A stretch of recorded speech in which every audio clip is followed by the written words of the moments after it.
What is going on, guys? Tuesday, Wake Up Barstool, and guess what, baby? It's playoff time, and the Cubs are playing in Wrigley. I got myself, Big Cat Eddie, Nick Turani, Steven Cheah in the studio to break it all down. Plus, got to recap last night's Monday Night Football. Once again, we engage in supreme debate. We'll head back to the Copium Den to make you feel a little bit better. Pierzynski joins the show as well. It's going to be massive. It's going to be fun. It's all going to be right here on FS1, and it begins now.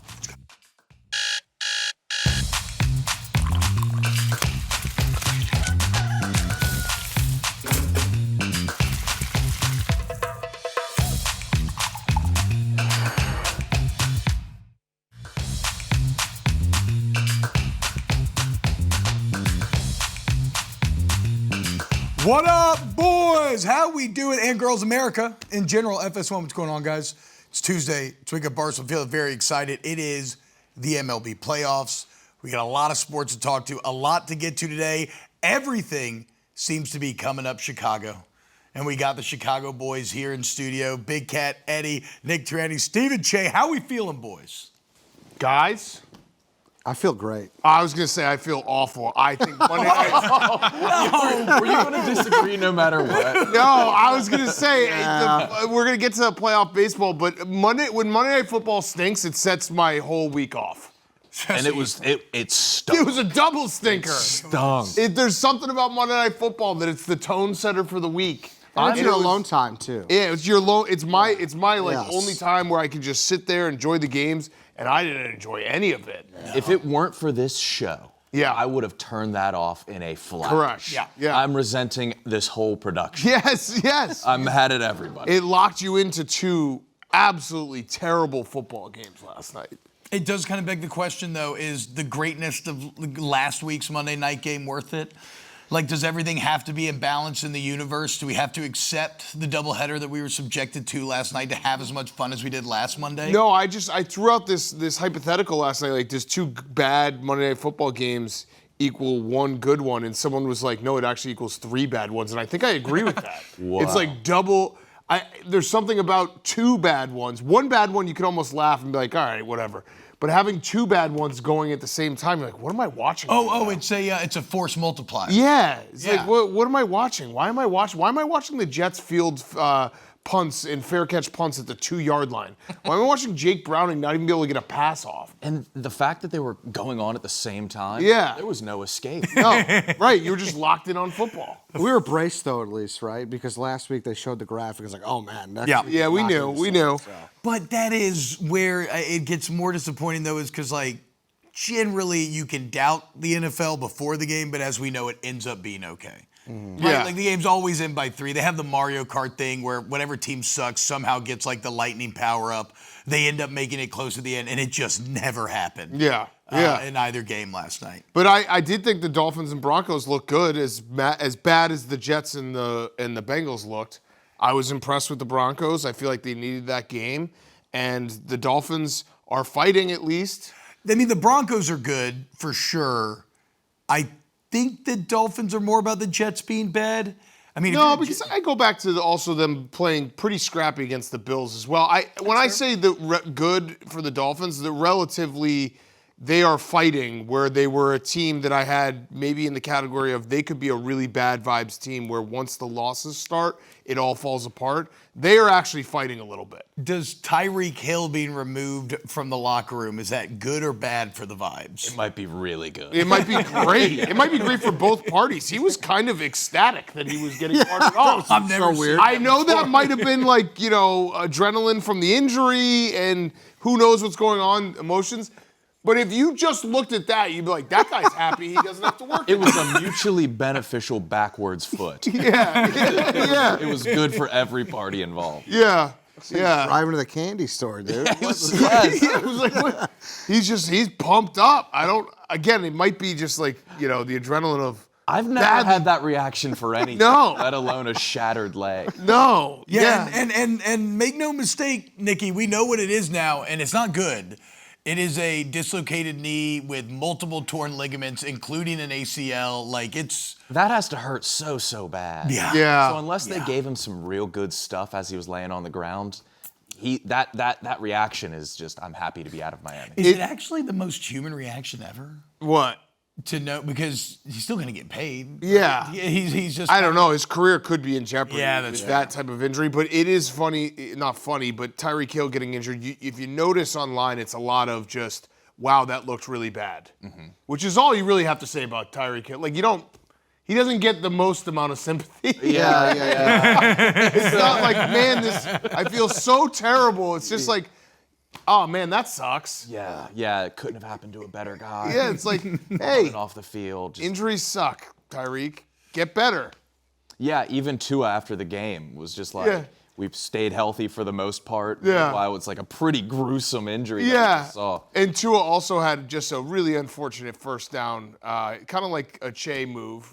He did the first down, and like as Tyreek Hill was just standing there with his legs sideways. Yeah. And then he realized that it was. I mean, it was like the moment had already had. He was screaming. His leg was sideways, and Tua's like first down on a game against the Jets. Yeah, but Tyreek's a guy. He genuinely cares and wants to win. So the locker room, and obviously he's one of the best wide receivers in football. They'll miss him from that perspective. But as far as like a cohesion perspective, I do think he brought a little tension there. Yeah, of course he did. It is funny that McDaniel was trying to fight that a little bit in the post game, and his like reasoning felt kind of flimsy to me. He was like, I mean, he made a joke on the sideline that made Waddle and A-Chain laugh. Well, remember Mike McDaniel. when Tua was going through his concussion stuff, Mike McDaniel was like, "Oh, he's fine. Like we watched Gruber on the way home from the game. Like that was a real thing that happened." That was a real thing. He was like, Tua's doing okay. Like, we watched a movie on the way home from, I think there was a game in England after he got a concussion. He's like, and he was laughing at all the right parts. Okay, what movie was it? I think it was Gruber. Is that it? Gruber. Sorry. I've never seen it. You're laughing at all the right parts of McGruber. I keep saying Gruber. I was like, wondering why no one was. No, I was like, what is reacting. he talking about? Yeah, McGruber. Can we find that exact quote? It was so funny. Yeah, that's so. Mike McDaniel's a little weird. Will Forte with the celery in his ass. There's a Very lot of funny. parts to laugh. Good movie. Yeah, Yeah, it's a good dumb. It is a good stupid dumb movie. Yeah, it's a concussion. But I think It is you a would still- concussion movie. If you're very concussed, I think you're still laughing at the right. It's a perfect movie for a concussion. Okay, so it's to not mask a a good concussion. Yeah. It doesn't take any cognitive ability to know when to laugh. I mean, yeah, Tua would have probably been laughing at Schindler's List.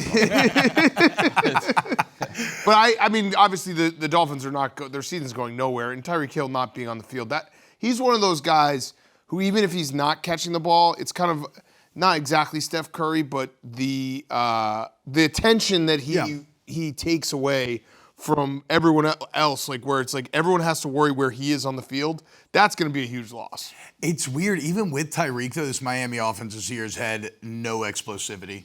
Everything's been. Yeah. They even had. I was looking up last night because the Bears, credit to y'all, we'll get there in a bit, but they're fourth in the NFL in third down percentage right now. You know, it's a great stat. It's good on Caleb.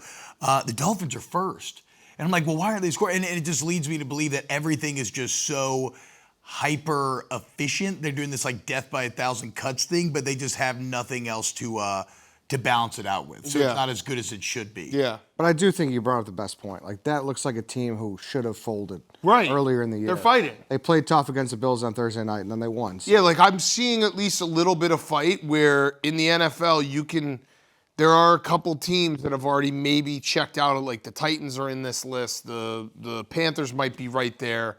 The Jets could be there. Let's talk Jets real quick before we move on to the second game, because if you're a Jets fan, this just has to feel like Groundhog's Day. Yeah. I mean, you're 0-4 again, a million penalties, a million turnovers, fair catching balls at the 2-yard line. It's a disaster. It's so sloppy, but if you're looking for some kind of solace, like the Jets fans knew that this year was not going to be a good year. There wasn't an expectation.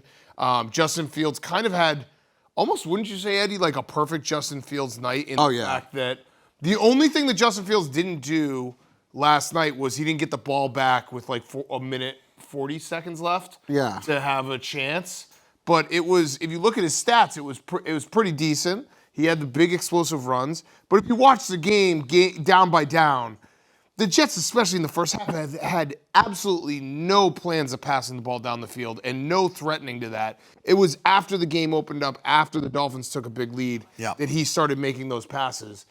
That's the frustrating part about Justin Fields. For sure, but the play they just showed, that's what keeps you. Yeah, of course. I would rather have a really, really bad quarterback than a quarterback that shows 2 flashes a game. Right. Because then you're stuck with them. It's like, well, look at this. Right. Because that was amazing to watch. Yeah. And watch the rest of it. Although, if you're a Jets fan, you know Justin Fields isn't the long-term answer, so you I guess enjoy.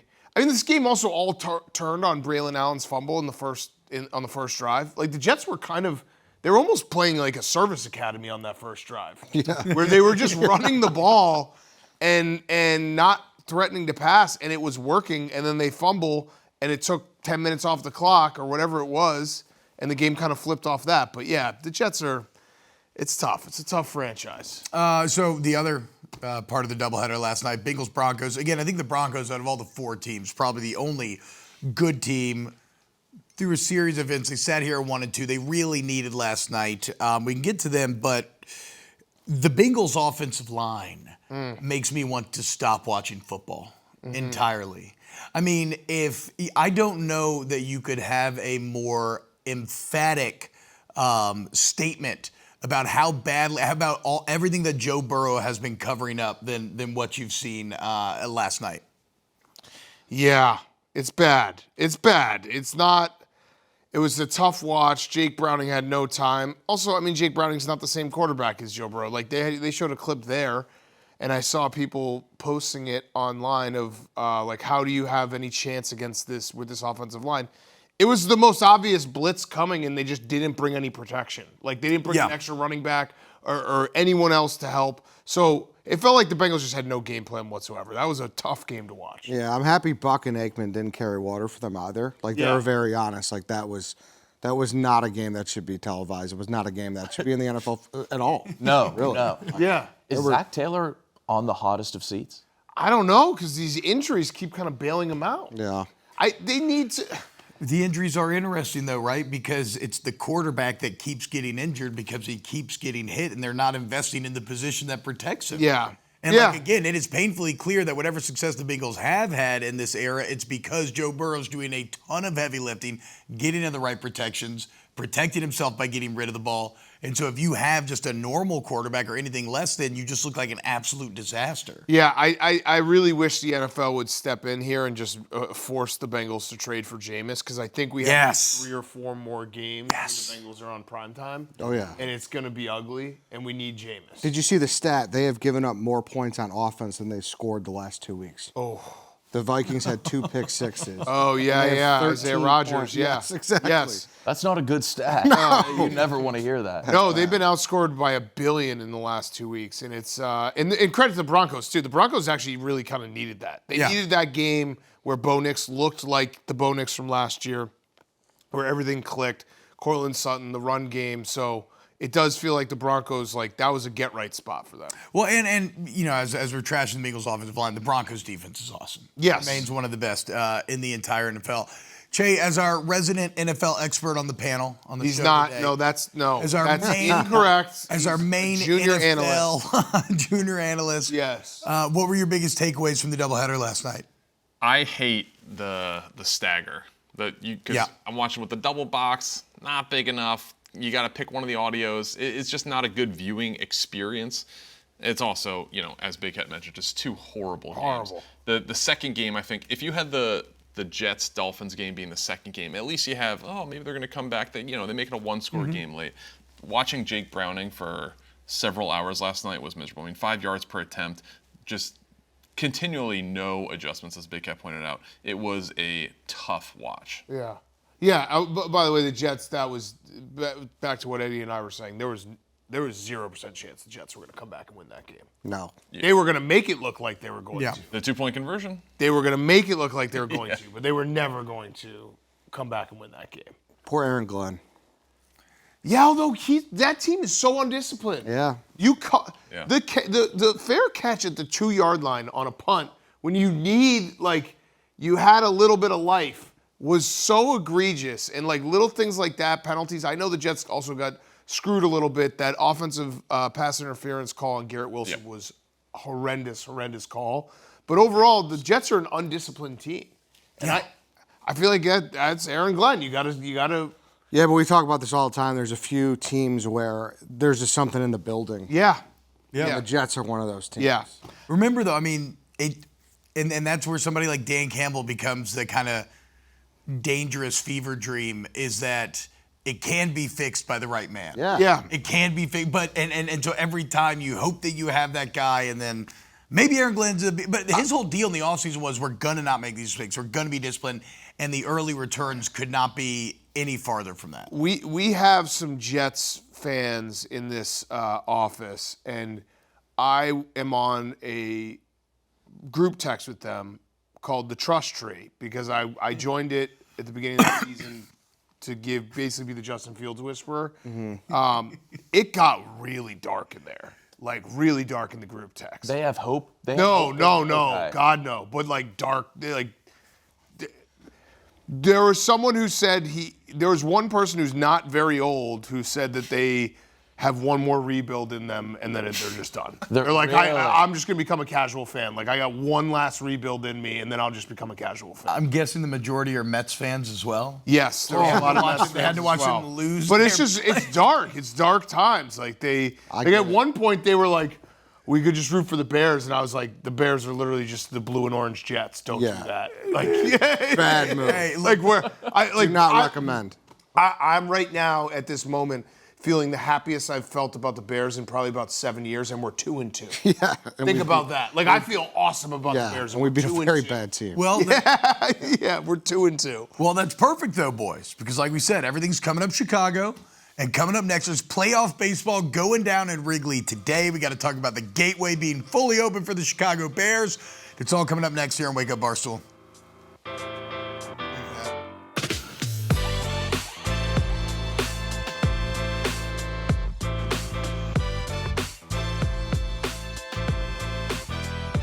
What's happening, guys? Welcome back to Wake Up Barstool here on FS1. Look, we've got AJ Pierzynski coming up here in a bit. We're going to talk a ton of playoffs. We got to talk Cubs and Wrigley. But, Eddie, you were in Vegas this weekend. Dan, I think it was 2 weeks ago now. You said, look, this is a gateway game for the Chicago Bears. If they win this, some things could maybe happen. Well, Caleb Williams ends up going off 4 touchdowns. Now you look at Sunday, the blocked field goal to win the game. There's a ton to get to with that game. But, Eddie, how was it? How we feeling, dude? How was Vegas watching this thing live? It was incredible. It was I would say 60-40 Bears fans. Yeah, that makes sense. Yeah. That checks out. And you also DJ'd at a strip club. I did do which that we as should well. say that. Yes, I did that Friday, game on Sunday. I had a travel day yesterday, going to the Cubs playoff game today. I mean, I got it good right now. Yeah, that that's is good. a hell of Life is a- good. Life is 5 good. days. From Eddie in that boiler room video to Eddie now.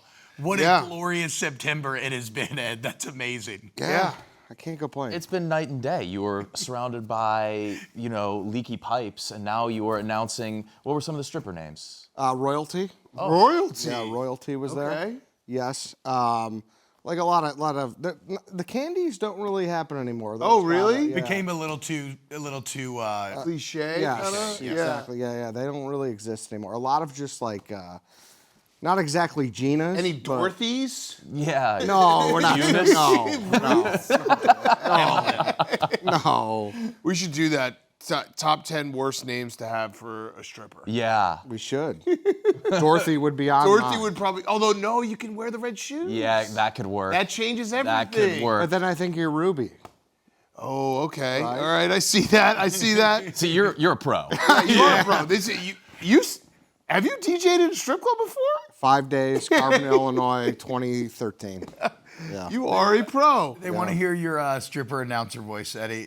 Can you give us, let's say you're introducing Dorothy to the stage. So it's very gravelly. Okay. And I when I was trained, the guy who did it, he did it gravelly. I was like, what, is that the vibe? He's like, it just happens, brother. Like, he's like, you'll see, like, it just happens. Wait. So, Yeah. yeah. So the first one I ever introduced, her name was Innocence. So it was coming to the stage. Innocence. That's good. Oh my God. That's great. That sounds so head on. Good work. Great work, Eddie. Okay, so do we? You said we had. Go ahead. I was gonna say the Bears. The how this conversation started. We're not back. I don't know what happened to me. I think it was just what the toll of last year, the hype going into the season. the reckless things I said in the offseason, all the things adding up. This year, I feel like I'm the most mentally stable I've been in terms of the Bears and what they are and what they aren't. Yeah, That makes the eventual crash out Probably so much bigger. But so I much feel like I'm grander. seeing it a lot better. I'm seeing the ball a lot better. I said the Cowboys game. If they win the Cowboys game, watch out. They could be a 5-4, 6-3 team. They're 2-2 going into the bye. I have no illusions of them being like a great team right now. They beat the Raiders. They beat the Cowboys. What is that? I mean, I'm sure you've looked ahead to their schedule. They're on a bye this week, but the next 6 weeks, pretty soft. Well, I literally said I looked ahead of the schedule because I did the Gateway game thing 2 weeks ago. Yes. I thought he was doing like a contradictory. No, it was Steven catching up to my point from 2 weeks ago. Well, you have a new lens. You have a new lens. You're 2-2 now. No, but that's what I said. That's what I that said lens, before Steven. the Cowboys game. I said that if they beat the Cowboys, watch out because they could beat the Raiders and then the bye. Someone get me back on track. No, This guy, he just brought me off. Let's talk about Caleb Williams. Let's talk about Caleb Williams. Caleb Williams. He just told me my whole point back to me Yeah, with a smirk. from though. 2 weeks ago. Yeah, but with a smirk. The Caleb Williams Roma Dunze connection though continues to blossom, continues more solid. Caleb on a play-to-play basis, I think feels more solid. Like I said, 4th in the NFL right now in third down conversion, which is really solid from Ben Johnson. Caleb's starting to see things a little bit better than he, last year was just a mess overall. But I said my big takeaway from the Raiders game. The Raiders are not a good team, okay? So we're not going to pretend that the Raiders are this is the Bears beating the Eagles. This was a culture win in the fact that the Bears never, ever win that type of game. They do not win the game where they're down 5 with 2 minutes left and need the quarterback to drive the field. Yep. They do not win the game where the other team has a kick and you let them return the ball to the 40 and they get a couple first downs. They do not win those games. So to win that game, and Kevin Byard said it in the locker room after, like, we were the team that everyone thought if you can get us down, we will stay down. That didn't happen. They fought and scratched and clawed and got a win. So that's where the Ben Johnson part comes in. for sure. Everyone in that stadium, I'm sure everyone at home thought that field goal was going to go in. Yeah. And then when it did, it got blocked. It was like, whoa. Well, and the edge block is so rare nowadays. Like, look at all the blocks recently. They've all been up the middle. The effort, the timing, fully laying out. That is one of the more badass blocks you'll see all season. Very cool. Eddie, I didn't say to myself, this kick is going to go in. I was saying to myself, all right, we have 30 seconds. Is there a chance we can get back into field goal range? Yeah. That was all I was saying because I was so convinced the kick was going to go in, yeah. So you guys have both said you've been rational this year about the Bears. Yeah. You haven't had 1 second thinking about wild card. No, that's far away. We're not very good. You got to We're get not. to. You got to get. The defense You is haven't not thought very about good. it for 1 second. Listen, what I think about in my own time. Like, what are we doing? Oh, right. Is That was off the clock. Is this thinking. Minority Report right now? Are we doing thought crime? No, I'm just curious. You're going to put me in jail for a thought crime? You said you've been rational, so certainly you haven't thought wild card. Again, this is crazy. This is It's not we can't police impossible. each other's thoughts. No. You know what's good as well? The culture wins are all great points, but you survived the first great Ashton Genty game. I thought I knew it was coming. I thought for sure the Raiders were going to win whenever Genty finally came online. Well, I mean, I'll say this: every team's gonna have every running back's gonna have a great game against us. Our defense is, And that's the biggest problem with the Bears right now. We've sunk a good amount of money into our front seven, and it's bad. It's not good. Yeah. it just gets run on. Yeah. Like the craziest part about this game, Can't get a pass rush. you needed 4 turnovers to win by 1. You can't really sustain that because I was joking. Like the Bears' defensive effort on Sunday was good. Like their effort was good. But basically every outcome was either get an interception or have them drive the ball down your face and score a touchdown. There was no middle ground. There was no like bend don't break or get a 3 and out. It was just so that is going to be a big problem going down the stretch. Shout out to Kyra Santos as well. Yes, I've been hard on him. Yeah. He was money. I've been hard on him. I just want the shiny toy. Every team now has a kicker that can kick it 70 yards. Yeah. It's a little ridiculous. Do we Nick agree Folk, it's a little ridiculous? Nick Folk looks like Ben Mintz, and he hit one from like 55. Yeah, like right. 58. And he's like been in the league for 20 years. Yeah. It's getting a little ridiculous. I think they need to do something about something. I don't know. Figure it out, Roger. All right, coming up next here on Wake Up Barstool, it's time to talk some playoffs. We got AJ Pierzynski joining the show, World Series champ, now Fox baseball analyst. Keep it locked right here on FS1. More Wake Up next.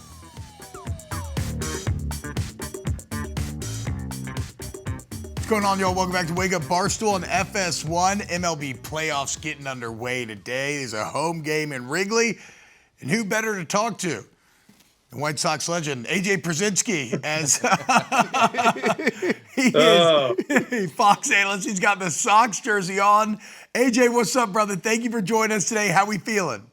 Well, I was feeling good until I couldn't find my Padres jersey, so I had to go with the Mark Early autographed White Sox jersey. I mean, listen, there's no love lost between me and the Cub fans, so I have to admit I'm not rooting for them. AJ, you were one of the true psychos of your time, and I mean that endearingly. And you're a World Series champ in your own right. So as we sit here with all these teams, about to enter this competition, what do you think are the qualities that help you get across that finish line? Pitching. It all comes down to your pitching. It honestly does. It sounds so dumb to say over and over again, but it comes down to I believe it comes down to your starting pitching. Who has the best starting pitching usually wins. And then, of course, your bullpen, especially your back end. But you got to put the ball in play, not strike out a million times. You got to hit key homers, which a lot of these teams do because they're all built on the home run. But you got to have starting pitching at the end of the day, and you got to have a back end that can close it out. And I think there's certain teams that stand out a little bit more from that respect, and those are the teams that'll be standing up at the end. Okay, so which teams are in that category where they have it all? Because the Cubs and the Padres are actually – They're an interesting matchup because the Padres don't really have starting pitching. They have an unbelievable back end of their bullpen. The Cubs actually do have some I don't know where it would shake out, but I think the Cubs Shota would be the Padres game 2 starter. The Cubs have better starting pitching than the Padres. So that series, then overall, which teams are you looking at? You're like they have it all in terms of pitching. Well, I'll say this about the Cubs-Padres. It's going to be a fascinating series because it's a race to 5 innings if you're the Padres, right? Yep. Because then you can go Miller, Suarez, Estrada, Morejon. It's a shame Jason Adams is hurt because that would be another one to be a race to 4 innings.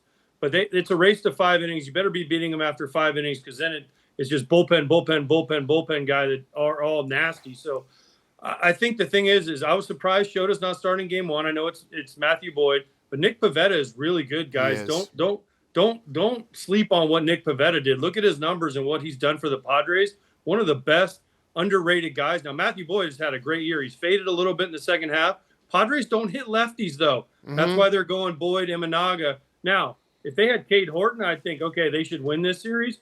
Cade Horton being out is a big deal. And also, who's going to close? Is it Keller? Is it Palencia? Where are we at with the Cubs bullpen? We know where the Padres stand. The Cubs, there's a lot of question marks. What are you going to get out of Kyle Tucker? I don't know. Because he played the last 2 games, didn't do a lot. He's just coming back. Can they hit enough? Will PCA be first half PCA? This is a fascinating series. It's going to be one of the best ones, I feel like. Yeah, obviously pitching is huge, and it's an on-the-field factor here, but you're wearing your White Sox jersey, 05 White Sox, all-time Aura vibe team. Is there any team that kind of has that this playoffs?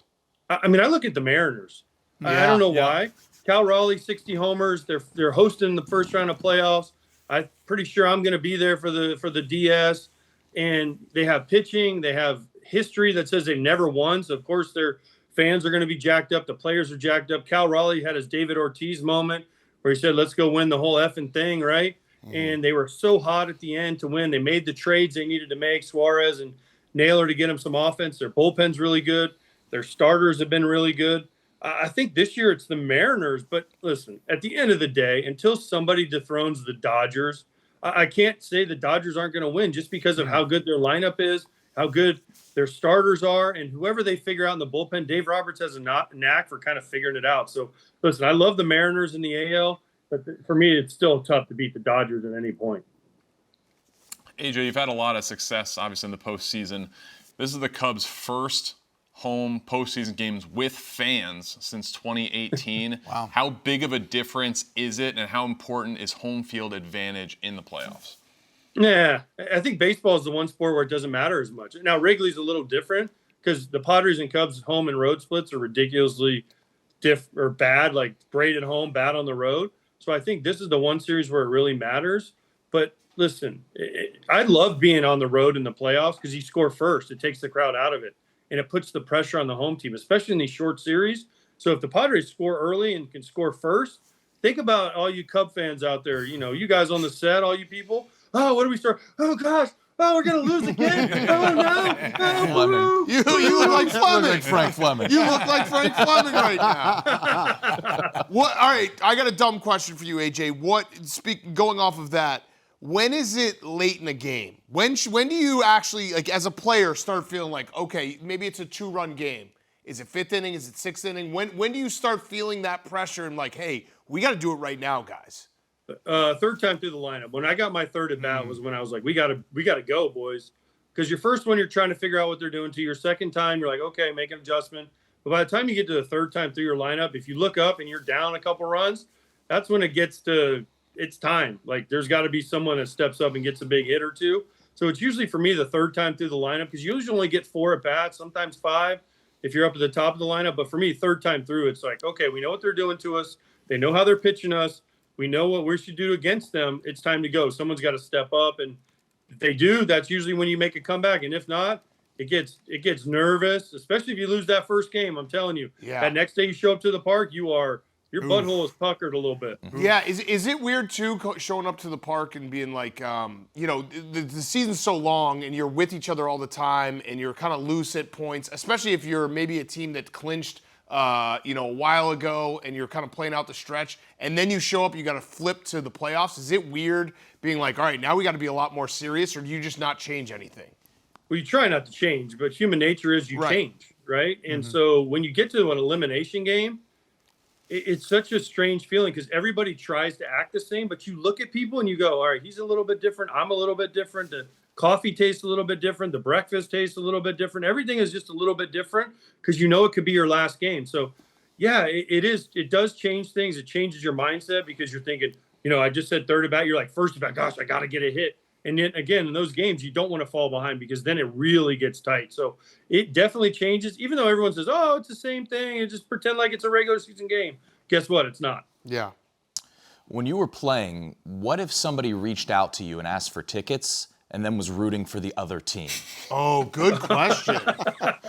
Well, first of all, if they reach out for me for tickets, I already know what team they're rooting for, more than likely. So that would be probably, if it was in the playoffs, I'd probably go with, you're going to have to buy your own on, whatever ticket service you guys use. Or you better at least wear a jersey of mine and then root for the other team, and you're not getting in the family section, okay? You're going to have to sit out in the outfield because I already know who you're rooting for. So you're not getting in the family. Trust me, I've had people come and they're sitting in the family section and they have to say, people are like, listen, you're in the family section. You can't root for the other team because there's a lot of people in here whose livelihoods depend on it, and you will get into a fight. Yeah, Steven Cheah right here asked Manny Machado for tickets. Did not ask. Yes, did not ask. He's was going to ask considering Manny Machado. Yeah. And I have a son who's about to be 7 years old. He's very into baseball and wants to take him to his first postseason. You're always throwing your son. He's using his son. He's using his son as a shield, a shield right now. And no way, first of all, no way Manny responds. And second of all, no way Manny's leaving you tickets. Actually, great guy. Manny Machado reached out to me and proactively offered me tickets. No, that's not true. That's just not true. We play in a fantasy league with Manny Machado and a bunch of guys, and I reached out to everyone on the group text and I said, Steven's going to ask you, Manny, Steven's going to ask you for tickets. I told him not to because he's going to root for the Cubs and he's going to ask for family tickets from the Padres. So I reached out to Manny, but still, It's a bad move. It's a bad move, right? All right, let me ask you this though. Do you guys know how tickets work in the postseason? No. Tell us. You have to buy the whole postseason as a player. So when you get into the postseason, they come to you and say, how many tickets you're going to need all the way through the World Series? Yeah. So you have to buy like strips of, say you want 10 tickets for the whole postseason run, you have to buy them at the get-go, and then they come to you before a road game and say, hey, how many do you think you'll need? And this is days before, and you're like, oh, I don't know, 4, 5, 10, I don't know. And then you hope that you pay, because then you got to pay for them. And then if you obviously lose, you get your money back, but you still got to eat the ones you don't use. So maybe he has extras. I don't know. Maybe I'm doing him a favor. Yeah, maybe you're doing him a favor. So it's similar to, because like I have season tickets to the Cubs, so that you have to buy the whole, like I had to buy all the tickets before the playoffs start, and then they'll reimburse me if they don't go anywhere. So when they lose in 2, then they'll get All lots of right, money. come on. Listen, this is a toss-up series. What any other team that you're specifically looking at being like, this is a dark horse team, or because like the Phillies still obviously Phillies are can great. mash. Yeah, The Phillies need to win with their core and Schwarber being a free agent and what they have. But I want to say this: there's this playoff series to me is the most fascinating. Padres and the Cubs, but what happens with Aaron Judge? Right? I know it's Yankees, Red Sox, Playoff Judge, regular season Judge is a different thing.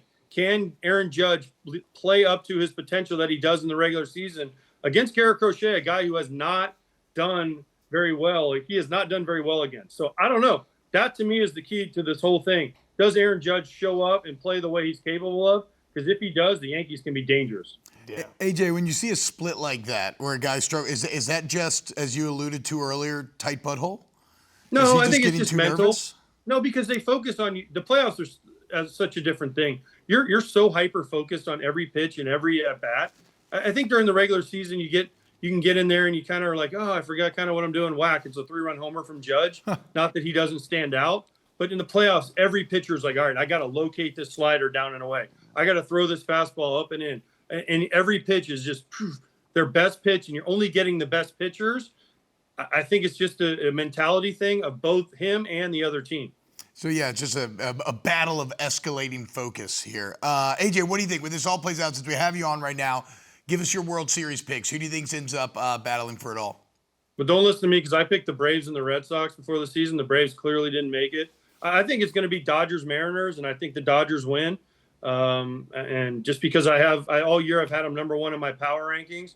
So they're still live and they're still there. So I can't go against them, even though people are going to say, oh, that's an easy pick. Yeah, I know, but I got to go with what I had all year. But the Mariners, I think, represent the AL. AJ, thank you so much for joining us today, Hold on, man. wait, before we go, I Yeah. got to ask a question. Should I start painting my nails now, or should I wait until the Bears get to like 9-3? Do whatever you want. I think Caleb has taught us all that we should just live our best life. All Speak right. your truth. That's beautiful. Hitting them now. Yeah, we're getting a little hyped. I like it. Yeah, we're getting excited. AJ, what color would you paint your nails? Black, dude. Look at this. I mean, come on. What do you think? Black? Come on. Hell yeah. All right, AJ, thank you so much, man. You have an excellent day. Thanks, guys. Thanks, AJ. Shout out AJ Pierzynski. Check him out on all the Fox playoff coverage there. All right, coming up next here on Wake Up Barstool, let's go ahead and close out hour number 1 right here on FS1.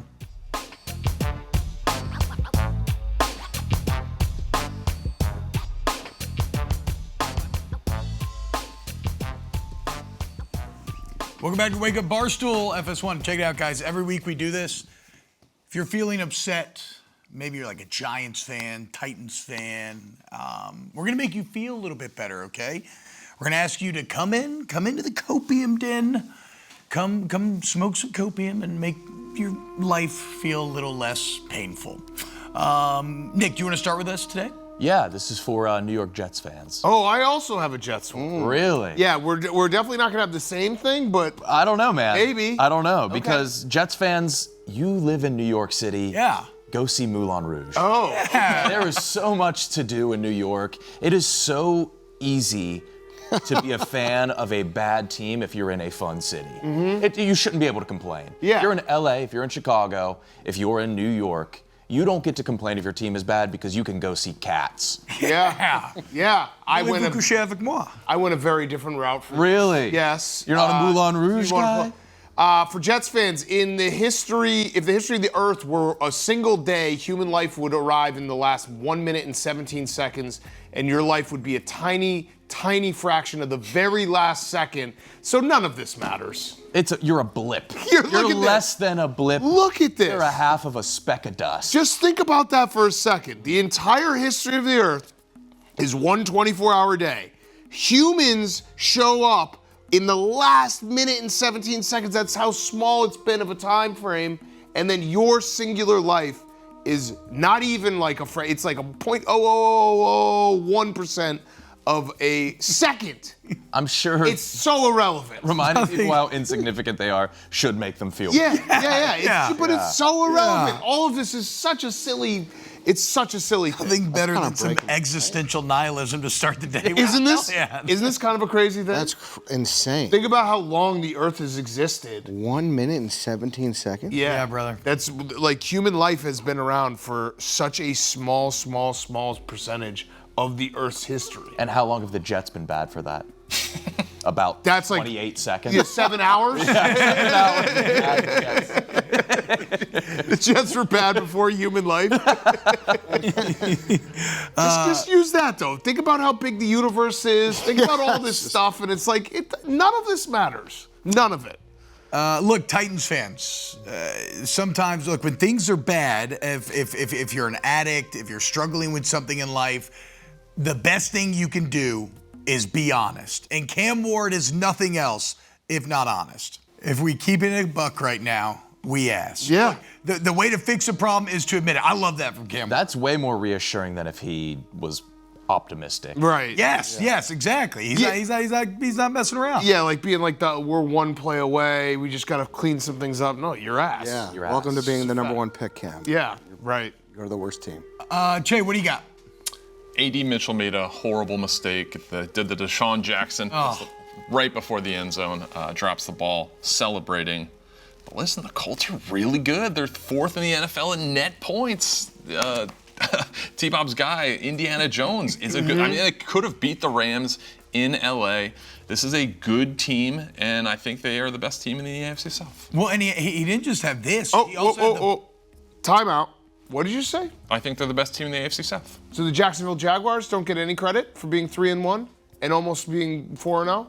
They're a good team. Sorry, I had to say that head because coach. he has had a very biased take and hatred towards the Jacksonville Jaguars. I was wondering where this Steven was coming Cheah, he got his feelings hurt when Liam Cohen left the Tampa Bay Buccaneers. Steven Cheah's preseason predictions that he does, he said that the Jaguars were going to win 4 games. I said that's biased. That's not you actually being honest about the Jaguars. So if the Jaguars win 9 games, they've already won 3. If they win 9 games, Steven Cheah has to go full Jaguars jersey and dye his hair like a Jaguar for the entirety of Super Bowl week. And that's why I'm praying the Bucks make the Super Bowl. Yeah, and he's got to wear pads too. Yep, full pads. Full pads. So that was why he slipped that in there that the Colts are clearly the best team in the AFC South. There's no way you can say that like they're clearly the best team in the AFC South, especially with what the Jaguars have done. They are good though. And, They're good, but the Jaguars. The No, Jaguars for sure. have 13 takeaways this year. Their defense is flying Yep, around. certainly.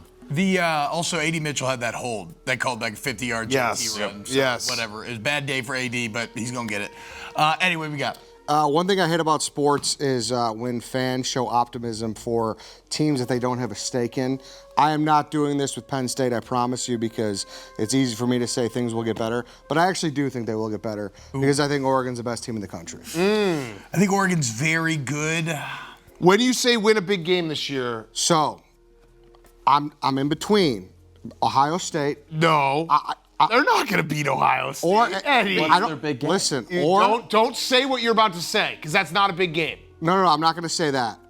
I'm going to say a playoff game because I don't count. But the that playoff ones no, twice. but they didn't win a big playoff game last I year. know, that's what I said. Yes, so it will have to be a big playoff game if they go to the playoffs. Okay, because like the Boise SMU run they had last year. Now, yes, correct. Fun I'm aware. for the fans, but I think most Yep. Penn State fans would agree that's not technically the big game that James Franklin has elusively been chasing. Totally. So whether it be Ohio State or a game in a playoff against a major school, they will get one. I thought you were going to say Indiana. No. Yeah, But Indiana's good. Indiana's but that good. you can't put that in the big game. And this is salt in the wound for Penn State. Seeing But- this graphic, like, but I truly believe so. What- I- what a I've take. come around on it. I kind of agree with you in a weird way. They might have broken through without even realizing it. Yes. Okay, look. The way they lost that Yes. game was actually different than how they usually lose it. They were dead on We a can plane can for- have this conversation. I don't know. You know what? Let's have it. We'll have it when we talk college football. Next hour, we got a ton Yes. coming up. We still got Supreme Debate, NFL quarterback power rankings, a lot more. MLB playoffs, all on Wake Up Barstool.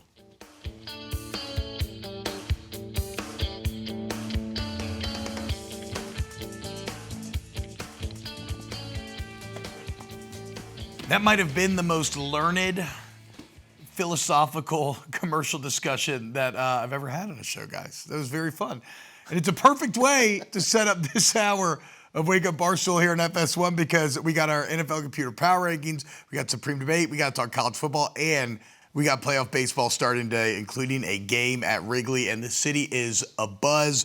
But now, guys, let's start with Supreme Debate. If you are watching at home, remember, we want you to screenshot this, share it, because this is a bold segment in which we are willing to have the discussions that no other sports television show is.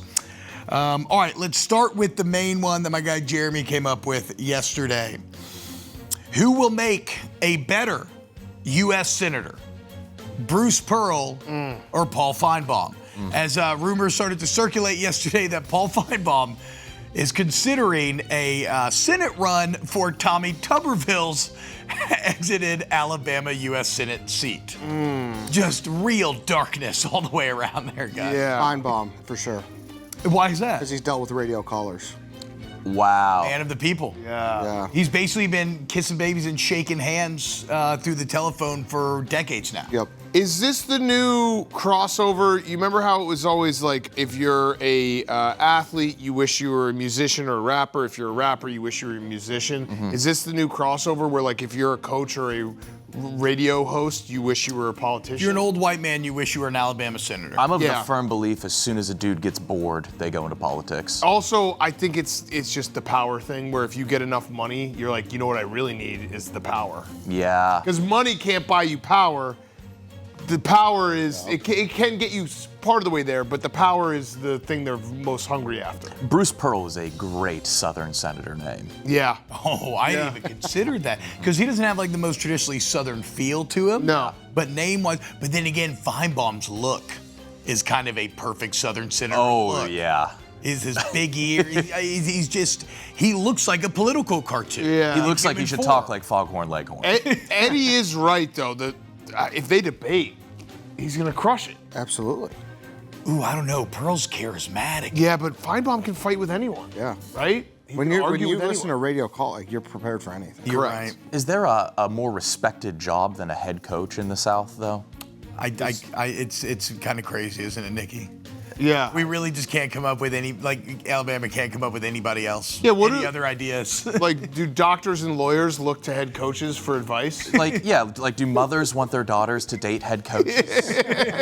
Someday I want you, study. Please just settle down with a up. head coach. Study up, because someday I want you to run a blob set and practice. Oh, man. Well, yeah, I'll go with Eddie. I get Okay. it. Feinbaum wins the Supreme Debate. All right, who's next? I can go. What you got? I got a question for you guys. So Spencer Rattler's 0-10 as a starter. Yeah. 0-10. How many losses would it take for you to stop mentioning that you play in the NFL? Is 0-10 enough? I don't think I'd shut up about it. Yeah, I was going to say, I'm just going to go If full you went- cheese stick here. I'd keep it going. If you went 0-30, would you bring it up to people? Like, I'm talking 20 years later, would you be like, hey, I played in the NFL? I think it's a bell curve. If he goes 0-45, I wouldn't shut up about it if I went undefeated. It's like you can't have that sweet spot where you're just okay. Yeah, I just think that we're getting close to the territory where it's like he might have to change his name. Like just out of, like, when he's checking into a hotel, you're like, oh, you never won a NFL start. Because I looked it up and it was, I think, Zach Mettenberger, Brody my boy, Croyle. Zach Mettenberger never won a start. Oh. He was 0-10 or 0-11. Brody Croyle Love never Zach. won a start. So what's the record? The record is, I gotta look it up. I do love that we're on first win watch, though. Like, Yeah. That's going to be a It's going to be a celebration. Yes. And the thing is, I kind of feel for Spencer because, like, he's not awful, and he's been frisky in a lot of these games. That's the true. Saints are just so terribly built. This all goes back to Mickey Loomis. Is winless on the table? I feel yes. I mean, it's mathematically not likely, but yeah, what are they good at? Yeah. What are they good at? Deshaun Kaiser, 15. He never won a start. See, 0-15. legend. So we have to root for that. Yeah, it's a legend. So it's Deshaun Kaiser. Derek Carr started 0-10, obviously won a lot of games. Zach Mettenberger started 0-10, finished 0-13 in games he threw a pass. Brody Croyle 0-10. And then there's one guy who I actually tried to get on the show. Maybe we'll get him on next week. Stan Gelbaugh, who started in the 90s, early 90s. He started 0-11.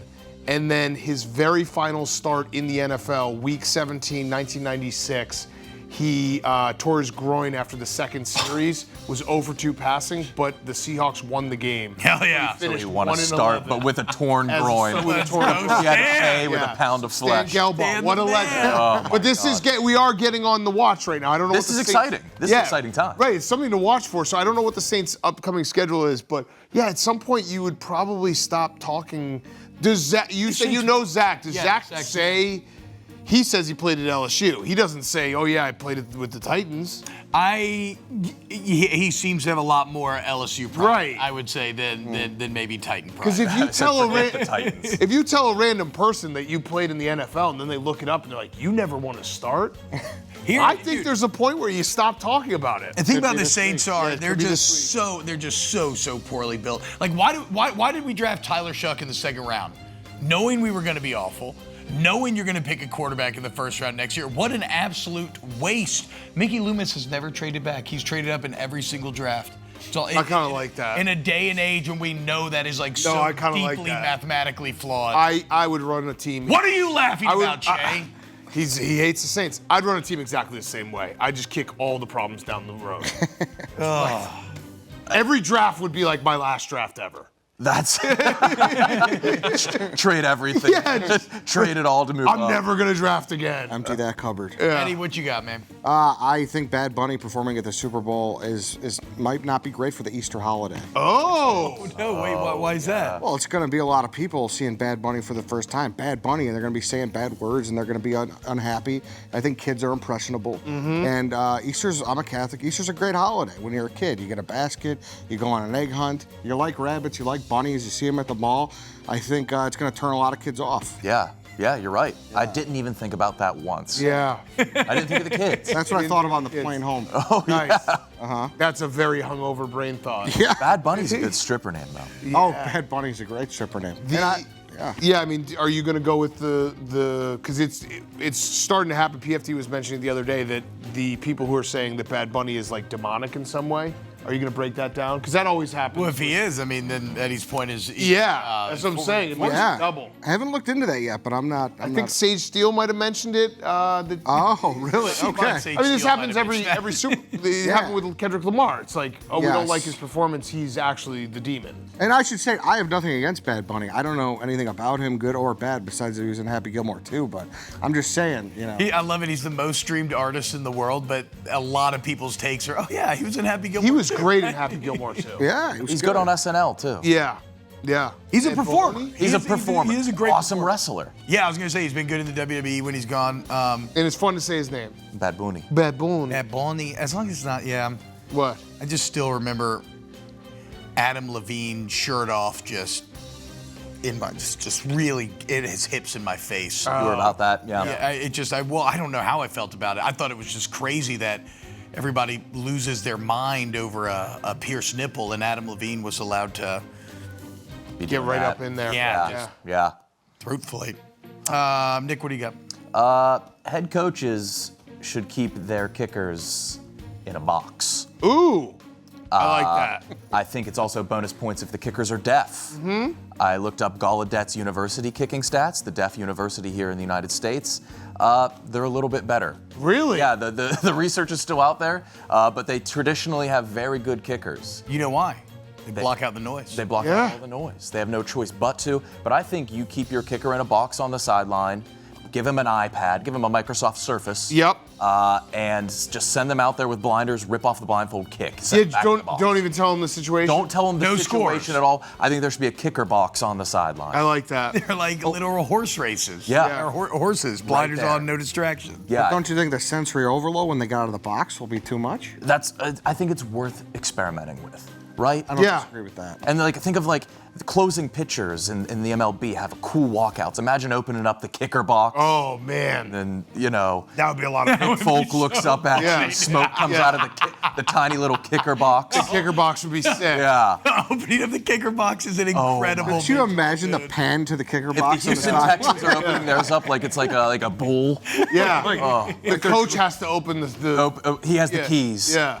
I like that a lot. Andy Reid He has a opens big the skeleton kicker key. box. Yeah, it's like he opens it up and one time and he's like, oh no, this is actually my. And I was looking burger up. box. I think it's allowed. Yeah. I think you're allowed to have kicker box. Why not? Yeah. Somebody can fact check me, make sure this is correct, but you know, like bullfights in Spain, like running the bulls and everything.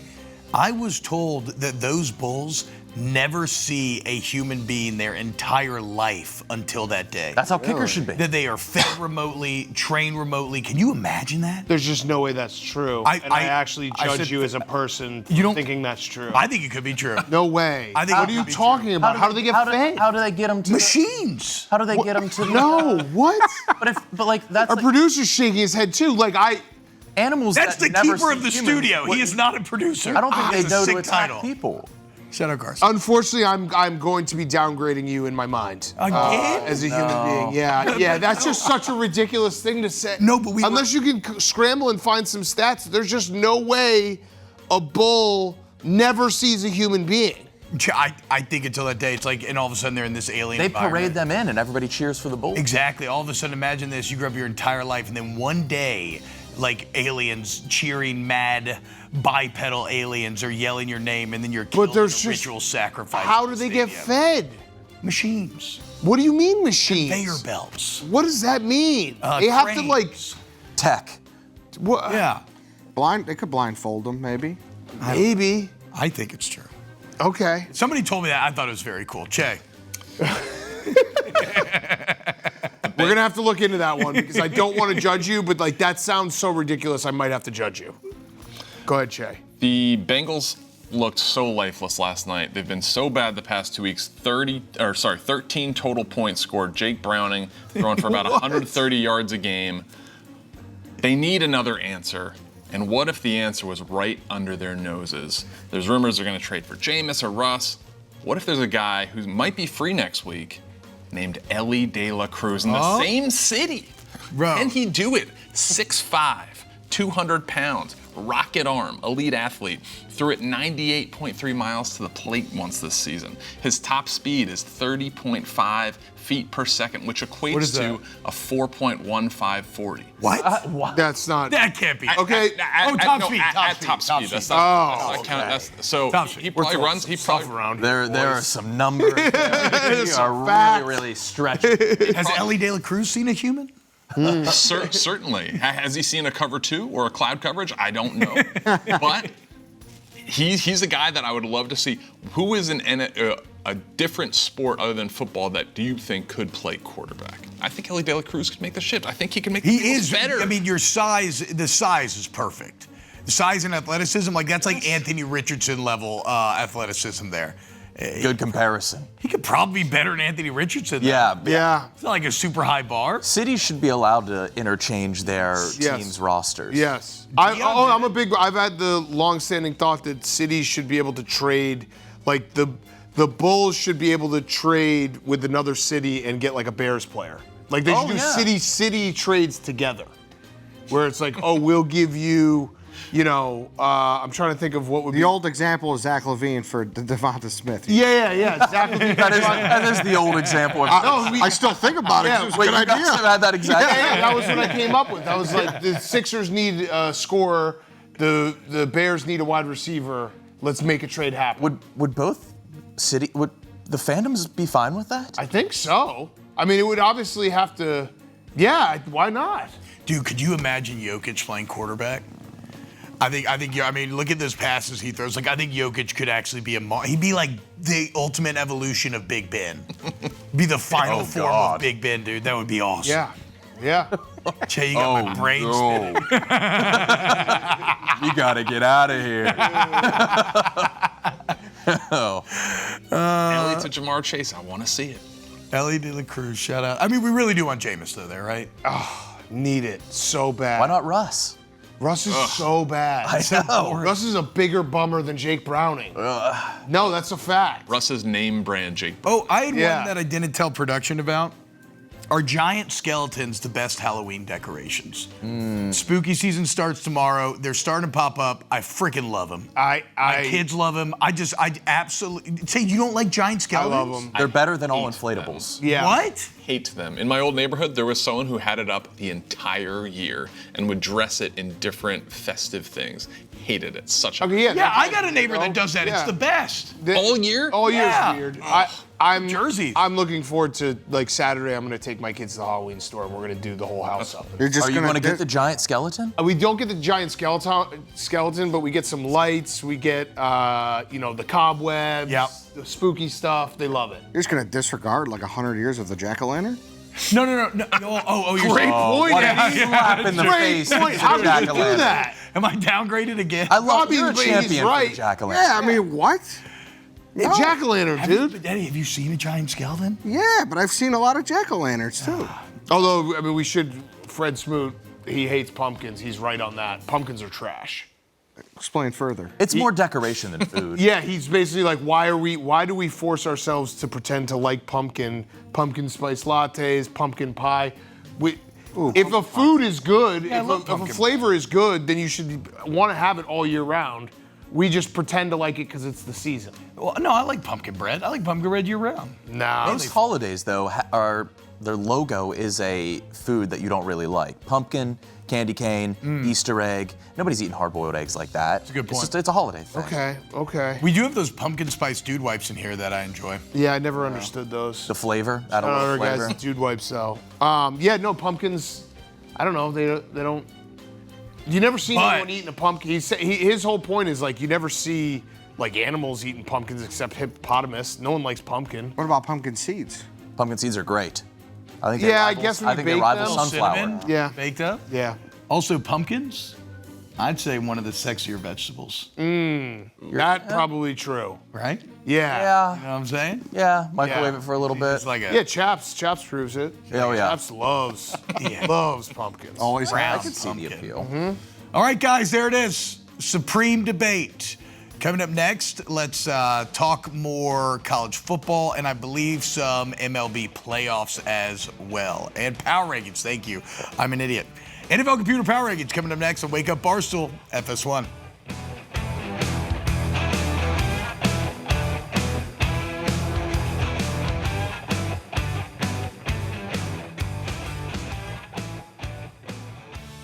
Welcome back to Wake Up Barstool here on FS1, guys. The NFL season is rolling right along, and every single Tuesday, our lead programmer, Big Cat, with assistance from Cheah, they put together an NFL computer. I just spilled on myself.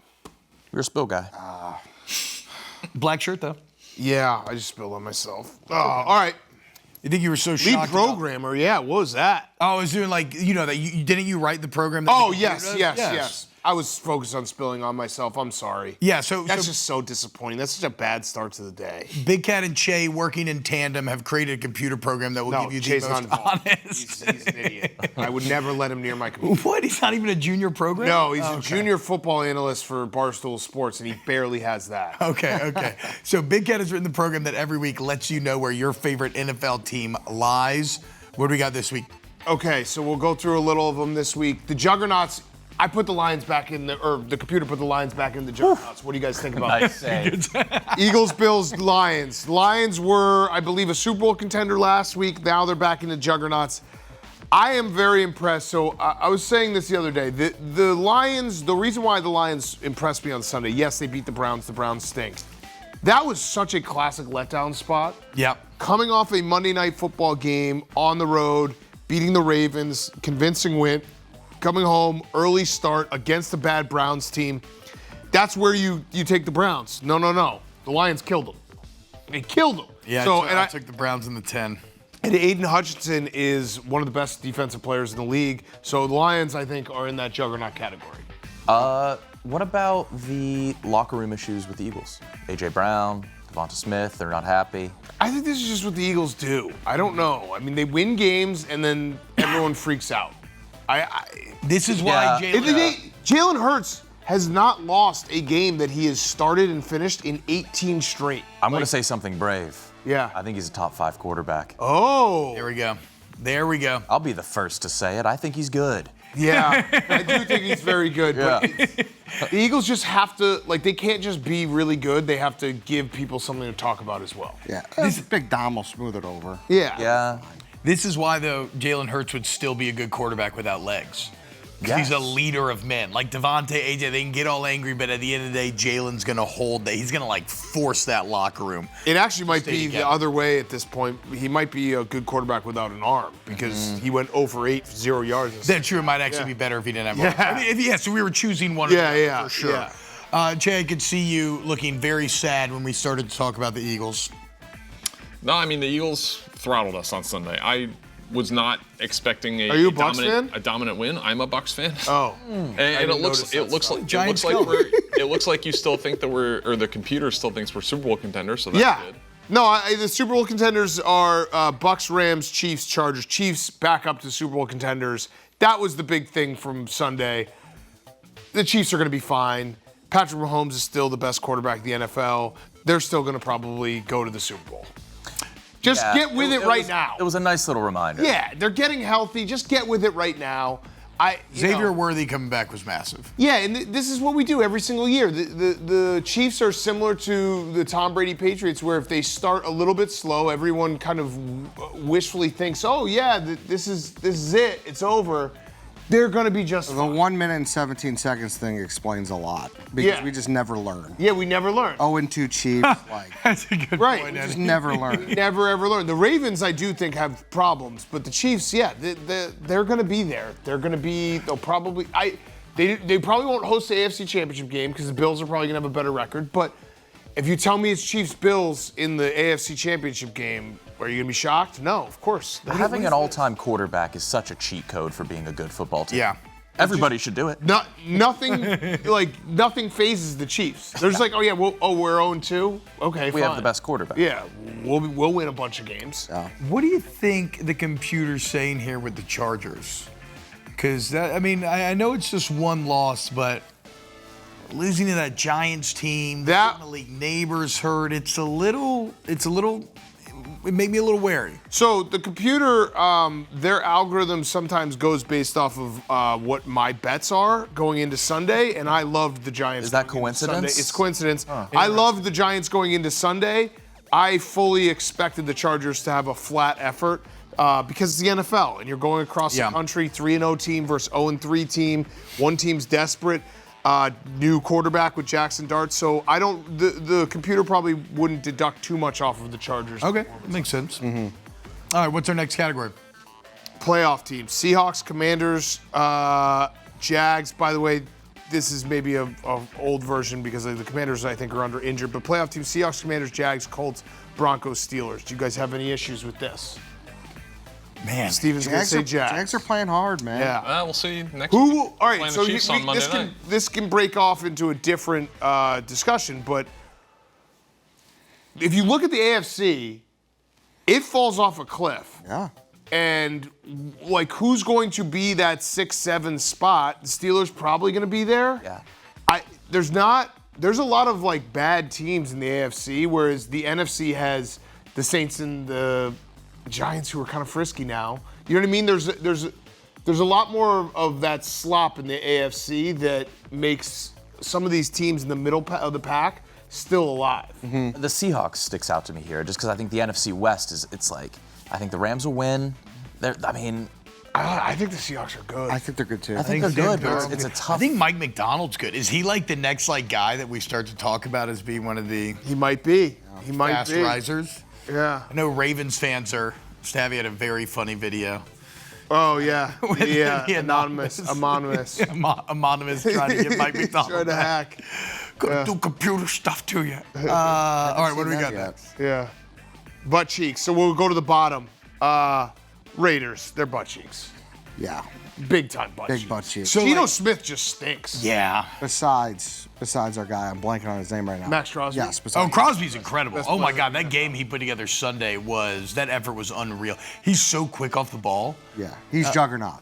Yeah, he's juggernaut alone. Ginty was probably pretty good, but yeah, Geno, man, I don't know. He said, I think his quote was something like, "I'm not the guy I'm supposed to be yet." which is He's a good good at way quotes. of, just kind of, he's really good at quotes of being like, hey, I guess the real Geno Smith will arrive soon. I don't really understand Yeah, I don't it. know. Yeah, it's a good way to bad. get out of it. Great play by Byard, though, just knowing he wanted to force it to Myers, reading him perfectly a couple times. Mega butt cheeks. Panthers and Saints, easy. These teams stink. Panthers are so bad. Spencer Rattler is what? What's his record? 0-10, baby. Okay. Yeah, 0-10. They're just so bad. And Yeah. what a weird month for the start of the season for the Panthers, where they lose the first 2 games. It doesn't look like they got any better, even though there was optimism going into this season. Then they win a game 30-0. Beat the Then Falcons they lose 30-0. 42-13. Yeah, it's just It's crazy. water finding its level.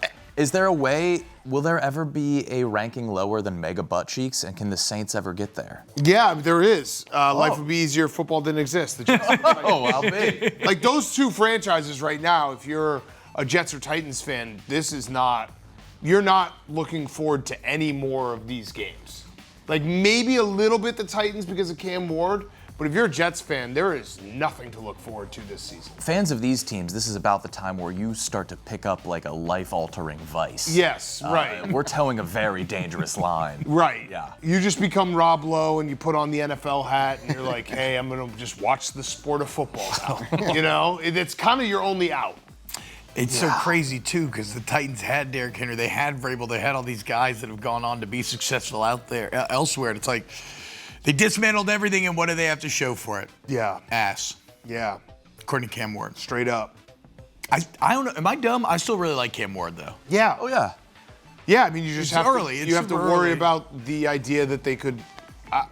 I don't know if. They could ruin him, I guess. Yeah, I actually, and we could do a quick supreme debate on this. I don't know if there is a ruin a guy. It's either you are the guy or you're not. See, I think it's so much more contextual than we give it credit for. I It's like, agree look with at that. Sam Darnold, look at all these other guys. Context, yes. I'm saying though, when someone says, "Oh, this guy could get ruined because he gets sacked too much," I don't fully believe in that, because I think that if you are wired.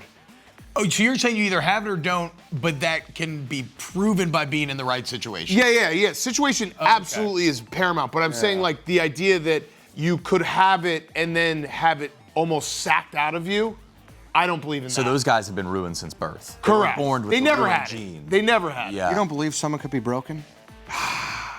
I think that if you're broken, you never had it. David Carr? Yeah, you never had it. So Sam Darnold had it even when he was seeing ghosts, but he always had it inside him. Well, we could debate Sam Darnold, but yeah. You don't think he has it now? I do. I actually believe in Sam Darnold. Sam Darnold has it now. Yeah, no, he has it. But yeah, I think there's something about if you can't handle like a tough first year, you probably never had it. Yeah. You know what I mean? I Am get your making sense? point. I'm thinking through. Like, What about Daniel Jones? So you're a believer of the change of scenery, though. Oh yes, absolutely. So can the Context, change of scenery matters. bring it out of you? Yes, that's what I Yes, think of he's saying. course. But it can't be. It has always been lying underneath. Yeah. It can't be like you were going to be a bona fide like top 10 quarterback, and then you just took so many sacks the first year that you now just stink. Do you know what I mean? injuries does not apply to this theory. I assume? Injuries like significant injuries, but there are no real significant injuries. Anymore. Yeah, but like You know what I mean? Brian Thomas is going through that thing where like he got kind of afraid because he took a big hit. Yeah. You know, so it's like that's not. Yeah. And like he's corrected it, but. It's like a Spanish bull. They don't let them see human until the running of the true? bull. Yeah. So that's their change of scenery. You could have that change of scenery and be a whole different beast. Brings it out of them. Wow. Brings it, yeah, like Fun all the little days fact. they're running. That's the first time. I didn't know that. So Happy they're to so share. angry. Wow. I'm happy to share. For the record, guys, we looked it up, okay? And you weren't right. But I also wasn't wrong. No, you were Minimal wrong. human contact. You said- it's intentional, minimal human contact. Yes. But they have seen what a human looks like. Barely. But they. But the overarching point of that's a cool fact that all of a sudden they go from nothing to now seeing the madness of the running and the ritual slaughter in the middle of a stadium is pretty wild to wrap your head around. Do you think dogs see cars and they're like, that's just a metal dog? I think they think everything is a different version of a dog. Oh, that's a fun Yeah. thought. Yeah. I've never considered that. Yeah. Like a plane is just Flying a metal flying dog. Yeah. Yeah, I think Is a cat a dog? a cat is pretty close to a dog. I think cats know we're humans because they then try to kill us. Yeah, They'll cats eat you are. if you They're die in your smart house. enough to know. Yeah. Yeah. I have some positive news for Jets fans. Oh. Oh, okay. So, Aaron Glenn, obviously not a good start. 0-4. Great dancer, though, from what we've seen. If the Jets and the group text around the Jets fans can stay a little bit patient, I think we all look at Dan Campbell and the Lions, a traditional loser franchise. He started off 0-10-1. Oh, wow. Can he come from this tree? He also has some Parcells roots, as does Dan Campbell. Can the Jets be patient enough to get over the hump? They don't. Oh, go ahead. No, I mean the big problem here is the Jets don't have a Matthew Stafford trade to make. The Lions made the Matthew Stafford trade, got Jared Goff, got a bunch of picks. Yeah. Were able to they drafted incredibly well and reload their roster. The Jets do not have that. That's a good point. Great point by me. No big deal. Was the 0-10 year the year where they finished by beating the Packers at the end? Yes, they finished the year 3-13-1. The next year they were, I believe, 9-8. Okay. That was the year they beat the Packers. The 9-8. 9-8. Okay, yeah. sorry. Okay. Yeah. There's some They finished the last season. They don't have a Garrett quarterback Wilson? like that. Garrett Wilson, Yeah, they don't have a Matthew Stafford. Sauce. I mean, but I don't know if you want to trade those I don't know. guys. Hasn't been great. But the crazy thing about Stafford is you got the picks and you got Jared. Yeah, right. He was like actually really good. They threw Jared Goff in. He was a throw-in, exactly. Yeah. At the time, it was. But he always had it in him. But that's kind of how you reset. And again, it's not like you can just do that and be good. They had to draft as well as they've drafted, which they've drafted incredibly well. Yeah. But that is a big part of the trigger to rebuild, that you need one of those assets to get a bunch of picks back. But traditional losing culture, and eventually they found their way. I wonder if the Jets could do the same. It is true. What Dan Campbell's done to the Lions should tell you that every franchise should be able to do it, because the Lions were the definition of the biggest. Yes. Yep. I don't think New York is patient enough for that. I think we're ready. Yeah, they're running. The Lions are going to turn into the Peyton Manning first year thing. Yeah. Like we've talked about, right? Where they give people false hope. Because like, I mean, look, they did it. We can do it too. Yeah. All right, coming up next, we're going to dive into the world of college football, some Cubs talk as well. Coming up here on Wake Up Barstool.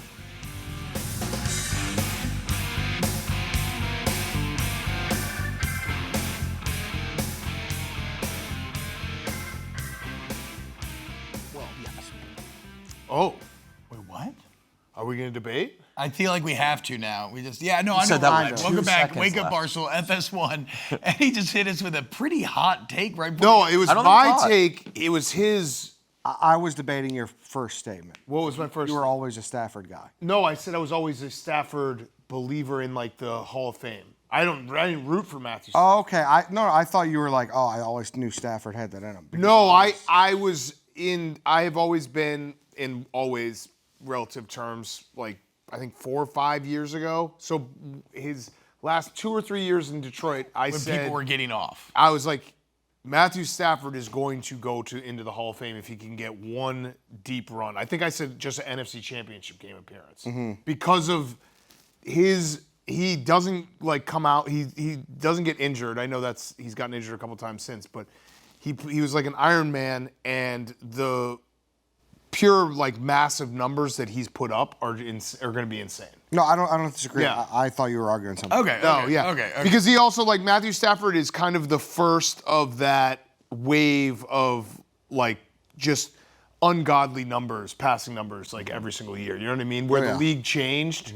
Drew Brees kind of also definitely in in there. He had all the 5,000-yard seasons. Yeah, like late Tom Brady, late Peyton Manning, they were part of it. But Matthew Stafford came into the league and has had his entire career in the like new league of passing. Yeah, he's His that numbers are first gonna be person. He's going to end up being like top 5 in every statistical. I was thinking about those Peyton Manning teams the other day and kind of that era. Like, we are firmly in a defensive era right now. Do you think so? Right? Don't No. you feel that? No, absolutely not. Is scoring or yards are down. No, scoring's down. Peyton threw for like 5,000 yards and 80 touchdowns that year, I feel like. I think we're in September. Okay. September football is always ugly. I actually think if we want to do real takes, they need to bring back more training camp, more like Fourth they need to let preseason them game. practice more. Yeah. What? Gruden's been We hammering. want to do real take. Yeah, real takes. Everything I've said the last hour and 45 minutes has not been real. No. This one's real. Gruden's been stomping around the offices, just hammering that. But it's so apparent. The offensive line play is just bad in Yeah. September, and the offenses look bad in September, and then they start to figure it out. So Is the new kickoff rule killing total yardage? no, because it's actually you're starting. Oh, yeah, but farther- you're cutting down. No, you're getting started closer. Yeah. Yeah, closer. To the end to scoring, so you have less yards. Yeah. Less yards Yeah, per that. game. Oh, I see what you're saying. Yes. It would help scoring, but it's hurting yardage because there's Right. less yards to gain. Right? Yes. Is that what That's you're what I'm saying? saying. Yes. It's hurting total. All right. Real take segment. Yeah, this is Yeah. real take segment. This feels we dirty. should do that. This feels. Let's do a serious 10-second. Yeah, we should start doing that where we just do one segment. Where we're like, hey, we're not joking whatsoever. I can't believe y'all don't feel like we're There's living a in a bug on the defensive floor. era. Big bug. Really? Yeah. I played it Legger? cool. Yeah. Real take segment. No, actually, I don't think the Ravens are going to be okay. I kind of don't either. The defense seems They're banged up. so bad, and well, I know Lamar's not like really hurt, but they're just the defense is so bad right now. I think they're maybe a year from hell team. Yes. Like the 49ers last year. Yes. Every year there's a team like that where they had high hopes and every injuries and just everything goes sideways, and you spend all year being like, well, if they could get it together, But they could also still just dominate the get it division. together. Yeah. They put Nnamdi Madubuike on injured reserve yesterday. They said his season's over. He's probably their best defensive player and a big stalwart in stopping the run, so they have been bad on defense this year. All right, so our producers have cooked up a little game, guys, a little James Franklin game. Oh, You want to play? yeah. Yeah. Oh, my real take on Penn State would be, even though I love the fight that they showed, I think who they looked like the first 3 games and the first 3 quarters is more indicative of who they actually are this year. Because the whole idea we were sold is that now they have receivers, so the offense is going to be explosive.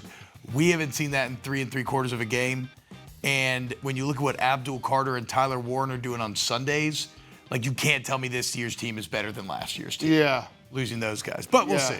So here's James Franklin in big games. Whew. The numbers are absolutely brutal. So Jeremy's wonderful brain has come up with a game here. It's who do you trust more? And we start with who do you trust more, James Franklin in a big game or street meat? Oh. It's be meat bought off a vendor on the street. Now, this is the only problem with this is like guys like me, Eddie, even Cheah, we're men. And we can eat street. Wait a minute. You were And going guys down the like line and you Nick skipped me. Can't eat a little bit of bread. So he's probably not going to trust street meat. I love whereas street we meat. are. Yeah. Wait, so if Nick's not a man, y'all are all men, what am I? No, you would be in that category. Okay, I'm just saying yes, that let's go. Nick, specifically, Yeah. his tummy hurts a lot. So he would have to trust James Franklin just out of principle over street meat. Yeah, I'm It's an going street autoimmune meat, disease. 10 out of Do 10. you want to make fun of all autoimmune diseases, Big Cat? Happily. Oh, yeah? Oh, no. Is it one I'm not thinking of? Oh, yeah. Oh, no. Okay, take Probably that back. Yeah. Who do you trust more, James Franklin in a big game or your unemployed friend that reaches out about incredible investment opportunities? I don't have one of those yet. I have unemployed friends, but they're not driven. Yeah. Yeah. They're not ambitious. They're not ambitious. They're happy. Sometimes the unemployed guys know something. Yeah. You know, like they might have a little bit of a line on one thing. Yeah. So it's like a blind squirrel thing. I also am like, I've always said that, like I would get trapped in a Ponzi scheme because you could tell me it's a Ponzi scheme. I'm like, but what if this is the time? Yes. What What if if it it's works? the good Ponzi scheme? Yeah. I have pyramid gotten trapped scheme. in a Ponzi scheme. There was very clearly a bad You were in a scheme? scam coin, a little crypto that was. Oh, this was recent. This was a few years ago, and I just thought I was on the ground floor enough of the Ponzi scheme Right. to be one of the winners, and then I ended It was a up being- Baton Rouge themed crypto. Yeah. Oh, buddy. Wow. Oh, My man. I trust the unemployed guy. Yeah. What was it called? Game coin. Game You fell for Oh Game my Coin? God. It was popping for a while, guys. If I insult, I did Vima. It's one of the things I'm least proud of. Is that the energy drink? Yes.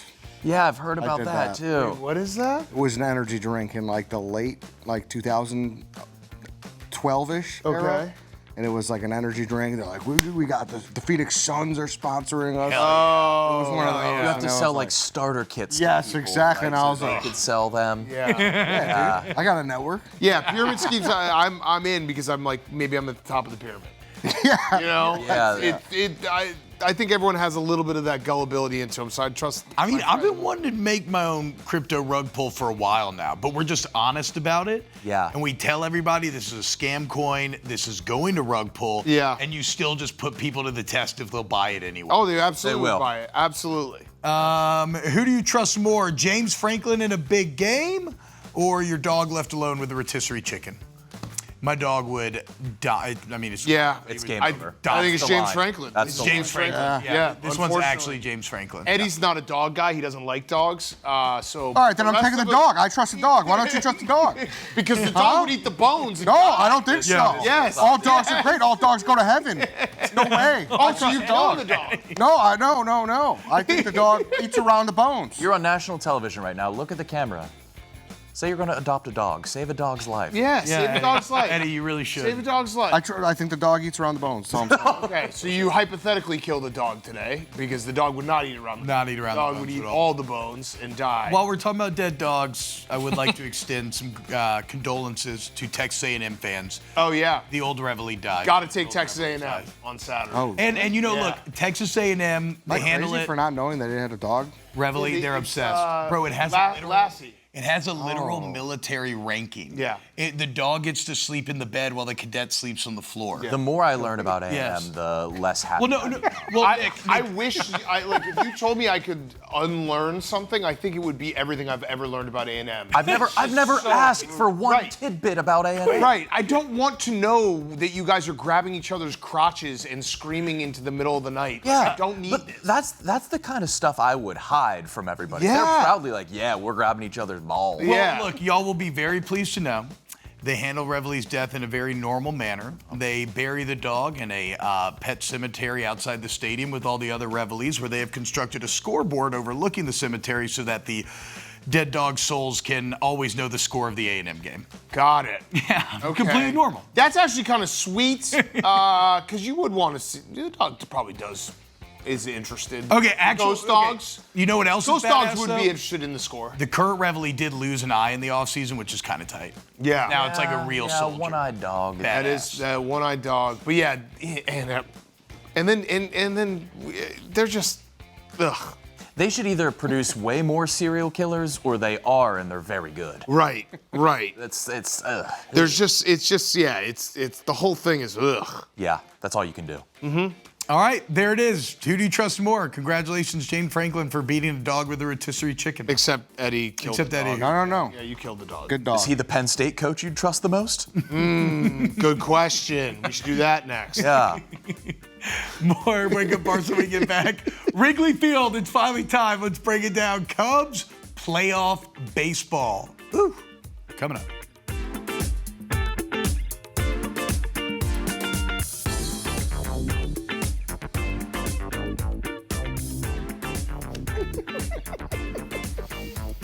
What's up, y'all? Welcome back to Wake Up Barstool here on FS1. All right, guys. Boys, how we feeling? We're the Chicago boys today. We got three very big Cubs fans in the studio, and Cheah, Eddie, and Big Cat. I'm getting into them. You know, I've been a college baseball guy forever, but there's nothing better than high leverage baseball. I mean, every single pitch, your balls are in your throat. It's an unbelievable feeling. Where's our heads at? I'm nervous. Nervous, but I feel good. It was one of those things I was happy to be back. I think the player of the series is Seiya Suzuki. Yeah, so Seiya Suzuki, his first half was incredible. He should have been an all-star. We all felt like we were so right, being like he's an all-star. And then he basically fell off the face of the earth in the second half until the last couple weeks. Yes, he's been awesome. Kind of come back where, Awesome. and also he is the most important. Are you saying most important player? I think, listen, before PCA had his tear this year and before we traded for Tucker, he was our best bat in the lineup last year. Agreed, and I'll add even more to the Seiya point. he's going to have to play right field. And That's scary. it is very scary. He is not. You would love if Kyle Tucker was healthy enough to play right field. It doesn't seem like he is. Anything we get from Kyle Tucker is a bonus at this point. Yeah. Seiya in right field. He's not like the worst defender. He just will make a decision or a mistake that's like, what did you do? I mean, he pretty much solely cost us a trip to the playoffs. Last year or Yes, 2 years so, ago, yes, whatever it was. Yeah. exactly. So, but my big takeaway for this playoffs is I think this is completely the biggest player here is Rob Manfred. It's time to really punch your game through, get a little dirty. Yeah. I think, listen, viewership is way up for baseball. 5 of the 10 major metro cities are in the playoffs. You have the Red Sox versus the Yankees. Yeah. You need some fights. You need some. I like that. We need to plan something. Baseball has a golden opportunity this playoffs. The Guardian storyline. Oh, unbelievable. Rob needs to get the Angel of Stern going. He needs to do something good. Yeah. Guardian storyline. I think we also forget how electric Toronto is in terms of home crowd Yeah. for baseball playoffs. Like think about the Joey Bats home run, whatever it was. It feels like 10 years ago now. The Mariners are a great story. The Mariners have never won anything. It's going to be awesome. Did y'all see the PCA Players Tribune article? What'd he say? Yes. Yesterday, it was pretty cool, man. It was very honest. He was just talking about how he's really dreamed of this his entire life. He grew up a major Cubs fan.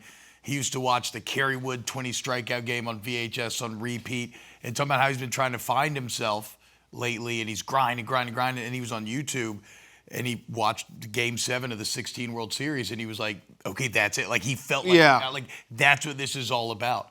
I'm very excited to watch PCA in these playoffs. I hope he can feel comfortable at the plate because when he's trying to do too much, it can get ugly, but he is so electric. If he can he's one of those guys, especially in playoff baseball, and this is what I love about the playoffs, just get him on base. Yeah. Because he will cause havoc on the base path, and that will be in the pitcher's head. And he's like one of those guys that he could win us a game just by getting on base. He scored from second on a wild pitch last week. That's what I'm saying. Like that kind of stuff.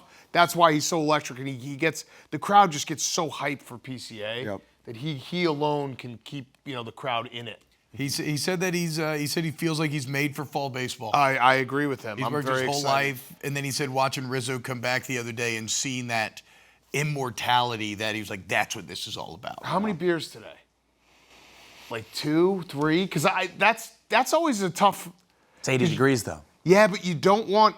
I want to remember everything. Like I don't want to get to a point where I'm fuzzy on. Do 7. 6 beers. Not gonna do 7. 7. 6 beers. And we also have a game tomorrow, so I'm a Pirates fan. This sounds so sick. yeah, it's gonna be. I will never get to feel this ever. I just get the college version of it, but it was great. I mean, fair. Go Tigers. All right, Cubbies, let's go. Get it done in Wrigley today. Great work, guys. Great work, everybody in the production room as well.